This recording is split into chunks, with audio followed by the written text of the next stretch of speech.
bienvenue chez nous et plus particulièrement dans notre cuisine. Moi je m'appelle Simon. Et je m'appelle Sarah. Alors ça faisait quelques mois, voire quelques années qu'on envisageait de déménager dans une maison parce qu'on avait besoin d'espace. Et on a trouvé cette maison qui nous plaisait en termes de volume, mais la cuisine, les dressings, voilà, on n'a pas forcément eu les mêmes goûts que les précédents propriétaires et on a voulu un petit peu faire de la rénovation. Alors comment on a pensé à Schmitt? Quand on pense cuisine, on pense souvent Schmitt, donc c'était un petit peu le point de départ. On a des connaissances dans la famille qui ont également fait leur cuisine chez Schmitt et ils nous ont très bien conseillé, donc finalement on est resté sur ce choix-là. Au niveau du projet, en fait, c'était assez simple. On n'avait pas forcément une idée de cuisine en tête, on avait surtout plutôt des matériaux. Donc voilà, on a voulu apporter un petit peu de chaleur et de couleur plus soft à la cuisine. C'était une maison qui avait déjà été refaite dans les années 2010 et tout était gris. Vraiment des choses qui ne rentrent pas du tout dans leur esthétique. On allait faire directement un rendez-vous sur place. J'ai tout de suite pris un très bon contact avec Léa qui nous a très bien conseillé. On a tout de suite eu l'impression qu'elle a compris quel était notre projet.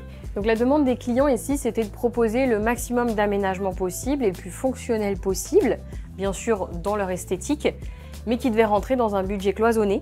Pour la cuisine, ils étaient déjà un petit peu plus arrêtés, ils savaient qu'ils voulaient du bois, ils souhaitaient avoir un plan de travail en céramique et madame voulait absolument une touche de verre. Au niveau de la préparation des plans techniques, ça s'est plutôt très bien passé. On lui a vraiment laissé faire les dessins et on a été tout de suite très convaincus par ce qu'elle a fait. On avait une partie quand même en contrainte électrique qui était existante. Il y avait un bar qui bloquait en fait le passage et ils voulaient quelque chose de beaucoup plus ouvert, de plus convivial, pouvoir profiter en fait de la lumière de la fenêtre, ce qui n'était pas le cas avant.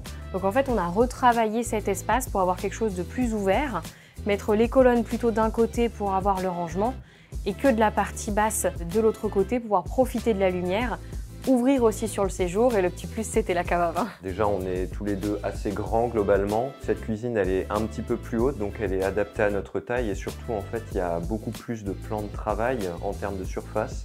Ce qui nous permet en fait d'être tous les deux dans la cuisine en même temps et cuisiner ensemble sans se marcher dessus. Alors mon meuble qui est absolument indispensable dans cette cuisine, c'est l'armoire cellier. J'ai énormément de bocaux en verre qui prennent beaucoup de place et qui sont très lourds et ce meuble-là permet vraiment de les ranger de façon très pratique et optimale.